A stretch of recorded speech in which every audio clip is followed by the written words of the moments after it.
మిత్రులకు స్వాగతం. నేను మీ జయవరపు శ్రీనివాస్‌ని. మిత్రులారా, మనం ఇకపై జనరల్ స్టడీస్‌కు సంబంధించినటువంటి అంశాలపైన కూడా అనేకమైనటువంటి వీడియోలను రూపొందించుకుందాం. అందులో భాగంగా తొలి ప్రయత్నంగా భౌతిక శాస్త్రమునకు సంబంధించినటువంటి కొన్ని బిట్స్‌ను, వాటి యొక్క సమాధానములను పరిశీలించుదాం. మొదటి ప్రశ్న పరిశీలించుదాం. మానవుడు ఎక్కువగా ఉపయోగించే రేడియోధార్మిక పదార్థం ఏది? యురేనియం. ప్రపంచంలో అత్యధిక యురేనియం నిల్వలు గల దేశం ఏది? ప్రపంచంలో అత్యధిక యురేనియం నిల్వలు గల దేశం ఆస్ట్రేలియా. ఆటం బాంబును కనుగొన్నది ఎవరు?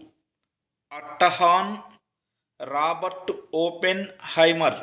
ఆటం బాంబును కనుగొన్నది అట్టహాన్, రాబర్ట్ ఓపెన్ హైమర్. ఆటం బాంబు అనునది దేని ద్వారా పనిచేస్తుంది? ఆటం బాంబు అనునది కేంద్రక విచ్ఛిత్తి ద్వారా పనిచేస్తుంది. హైడ్రోజన్ బాంబును కనుగొన్నది ఎవరు? Edward teller. హైడ్రోజన్ బాంబును కనుగొన్నది ఎడ్వర్డ్ టెల్లర్. న్యూట్రాన్ బాంబును కనుగొన్నది ఎవరు? Samuel Cohen.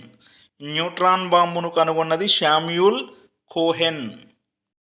హైడ్రోజన్ బాంబు దేనిపై ఆధారపడి పనిచేస్తుంది? హైడ్రోజన్ బాంబు కేంద్రక సంలీనంపై ఆధారపడి పనిచేస్తుంది.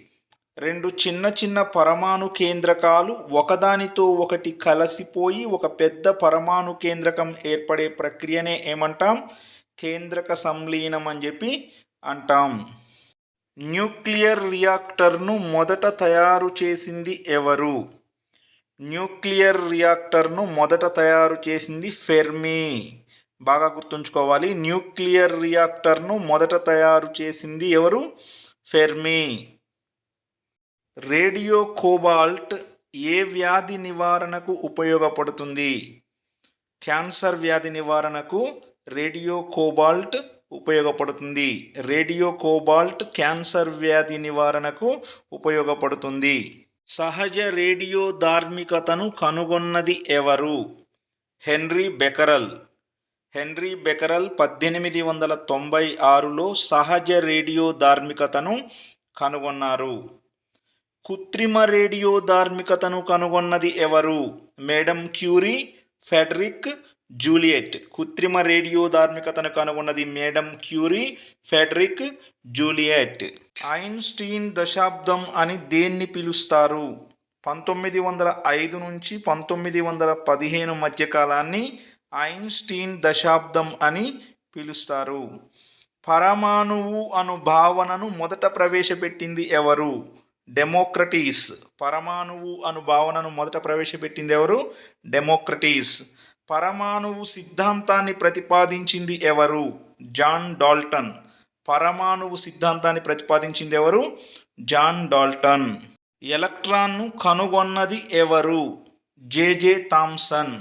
ఎలక్ట్రాన్ను కనుగొన్నది జేజే థామ్సన్. దీనికి ఎలక్ట్రాన్ అను పేరు పెట్టింది ఎవరు అంటే జీజే స్టోనీ. ఎలక్ట్రాన్కు ఏ ఆవేశం కలదు అంటే రుణావేశం కలదు. న్యూట్రాన్ను కనుగొన్నది ఎవరు?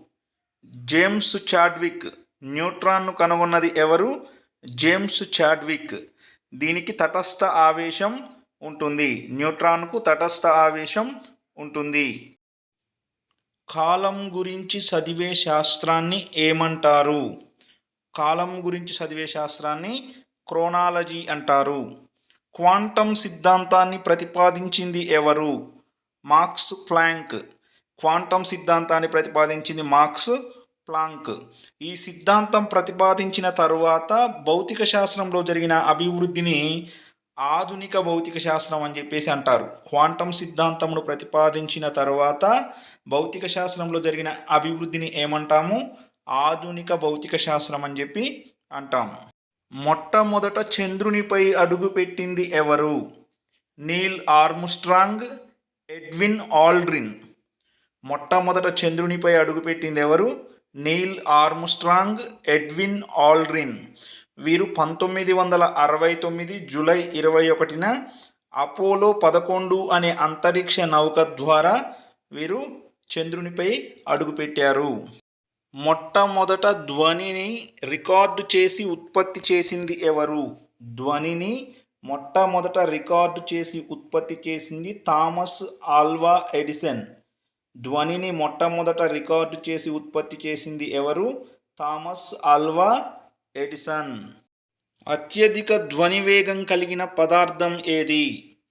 అత్యధిక ధ్వని వేగం కలిగిన పదార్థం గాజు. అత్యధిక ధ్వని వేగం కలిగిన వాయు పదార్థం ఏది అంటే హైడ్రోజన్. అత్యధిక ధ్వని వేగం కలిగిన వాయు పదార్థం ఏది అంటే హైడ్రోజన్. అత్యధిక ధ్వని వేగం కలిగిన పదార్థం ఏది అంటే గాజు. బాగా గుర్తుంచుకోవాలి. రాడార్, రేడియో డిటెక్షన్ అండ్ ర్యాంగింగ్ను కనుగొన్న శాస్త్రవేత్తలెవరు? Robert Watson, Heinrich Hertz. రాడార్ను కనుగొన్న శాస్త్రవేత్తలు ఎవరు అంటే రాబర్ట్ వాట్సన్ మరియు హెన్రిక్ హెర్ట్జ్. మొట్టమొదట కాంతి వేగాన్ని లెక్కించడానికి ప్రయత్నించిన శాస్త్రవేత్త ఎవరు? గెలీలియో.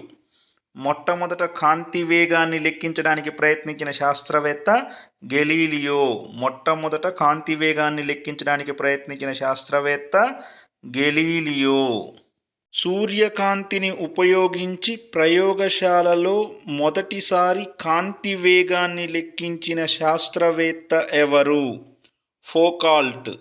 సూర్యకాంతిని ఉపయోగించి ప్రయోగశాలలో మొదటిసారి కాంతి వేగాన్ని లెక్కించిన శాస్త్రవేత్త ఫోకాల్ట్. కాంతిని గురించి అధ్యయనం చేయు శాస్త్రాన్ని ఏమంటారు? ఆప్టిక్స్. కాంతిని గురించి అధ్యయనం చేయు శాస్త్రాన్ని ఆప్టిక్స్ అంటారు. కాంతిని కొలిచే శాస్త్రాన్ని ఏమంటారు? ఫోటోమెట్రీ. కాంతిని కొలిచే శాస్త్రాన్ని ఫోటోమెట్రీ అంటారు. సివి రామన్ దేని ఆధారంగా రామన్ ఎఫెక్టును ప్రతిపాదించారు? కాంతి పరిక్షేపణం ఆధారంగా. సివి రామన్ కాంతి పరిక్షేపణం ఆధారంగా రామన్ ఎఫెక్టును ప్రతిపాదించారు. భూమి అనునది ఒక పెద్ద అయస్కాంత గోళం అని అన్నది ఎవరు? William Gilbert. భూమి అనునది ఒక పెద్ద అయస్కాంత గోళం అన్నది విలియం గిల్బర్ట్. అయస్కాంతాన్ని కనుగొన్నది ఎవరు? అయస్కాంతాన్ని కనుగొన్నది ఆసియా మైనర్ ప్రాంతంలోని మెగ్నీషియా గ్రామంలో కల మాగ్నస్ అను పశువుల కాపరి. అయస్కాంతాన్ని కనుగొన్నది మాగ్నస్ అను పశువుల కాపరి. టెలివిజన్ను కనుగొన్నది ఎవరు? JL Baird. టెలివిజన్ను కనుగొన్నది జేఎల్ బయర్డ్. విద్యుదావేశాన్ని ధనావేశం, రుణావేశం అని వర్గీకరించినది ఎవరు? Benjamin Franklin. విద్యుదావేశాన్ని ధనావేశం, రుణావేశం అని వర్గీకరించినది బెంజమిన్ ఫ్రాంక్లిన్. విద్యుత్ బల్బుల తయారీకి వేటిని ఉపయోగిస్తారు? ఫ్లింట్, క్వార్ట్జ్ గాజులను. విద్యుత్ బల్బుల తయారీకి ఫ్లింట్, క్వార్ట్జ్ గాజులను ఉపయోగిస్తారు. థర్మామీటర్లో నింపేవి ఏమిటి? థర్మామీటర్లో నింపేవి పాదరసం, ఆల్కహాల్. థర్మామీటర్లో నింపేవి పాదరసం మరియు ఆల్కహాల్. విద్యుత్ బల్బులోని ఫిలమెంట్ను దేనితో తయారు చేస్తారు? విద్యుత్ బల్బులోని ఫిలమెంట్ను టంగ్స్టన్తో తయారు చేస్తారు. విద్యుత్ బల్బులోని తీగను దేనితో తయారు చేస్తారు? నిక్రోమ్తో తయారు చేస్తారు. విద్యుత్ బల్బులోని తీగను నిక్రోమ్తో తయారు చేస్తారు. ట్రాన్స్ఫార్మర్లో శీతలీకరణిగా దేన్ని ఉపయోగిస్తారు? ట్రాన్స్ఫార్మర్లో శీతలీకరణిగా ద్రవ హీలియంను ఉపయోగిస్తారు. ఉష్ణం గురించి అధ్యయనం చేయు శాస్త్రం ఏది అంటే కెలోరోమిటీ. దీన్నే కెలోరోమెట్రీ అని కూడా పిలుస్తాం. మానవుని శరీర ఉష్ణోగ్రతను కొలవడానికి ఉపయోగించేది ఏమిటి? Clinical thermometer. మానవుని శరీర ఉష్ణోగ్రతను కొలవడానికి ఉపయోగించేది క్లినికల్ థర్మామీటర్. పాలలోని స్వచ్ఛతను తెలియజేసే పరికరం ఏమిటి? లాక్టోమీటర్. పాలలోని స్వచ్ఛతను తెలియజేసే పరికరం లాక్టోమీటర్. విశ్వానికి భూమి కేంద్రంగా ఉంటుందని తెలియజేస్తూ భూకేంద్రక సిద్ధాంతాన్ని ప్రతిపాదించింది ఎవరు? టాలెమీ. విశ్వానికి భూమి కేంద్రంగా ఉంటుందని తెలియజేస్తూ భూకేంద్రక సిద్ధాంతాన్ని ప్రతిపాదించింది టాలెమీ. విశ్వానికి సూర్యుడు కేంద్రంగా ఉంటాడని తెలియజేస్తూ సూర్యకేంద్రక సిద్ధాంతాన్ని ప్రతిపాదించింది ఎవరు? కోపర్నికస్. సూర్యకేంద్రక సిద్ధాంతాన్ని ప్రతిపాదించింది కోపర్నికస్. భూకేంద్రక సిద్ధాంతాన్ని ప్రతిపాదించింది ఎవరు? టాలెమీ. అత్యంత ప్రకాశవంతమైన నక్షత్రం ఏది? సిరియస్. దీన్నే డాగ్ స్టార్ అని పిలుస్తాం. అత్యంత ప్రకాశవంతమైన నక్షత్రం సిరియస్. దీన్నే డాగ్ స్టార్ అని పిలుస్తాం. భూమికి దగ్గరగా ఉండే నక్షత్రం ఏది? సూర్యుడు. భూమికి దగ్గరగా ఉండే నక్షత్రం ఏమిటి? సూర్యుడు. అనేక నక్షత్రాల సముదాయాన్ని ఇలా పిలుస్తారు. పాలపుంత అని లేదా పాలవెల్లి అని పిలుస్తారు. అనేక నక్షత్రాల సముదాయాన్ని పాలపుంత అని పాలవెల్లి అని పిలుస్తారు. దీన్నే ఆకాశ గంగా అని గెలాక్సీ అని కూడా పిలుస్తారు.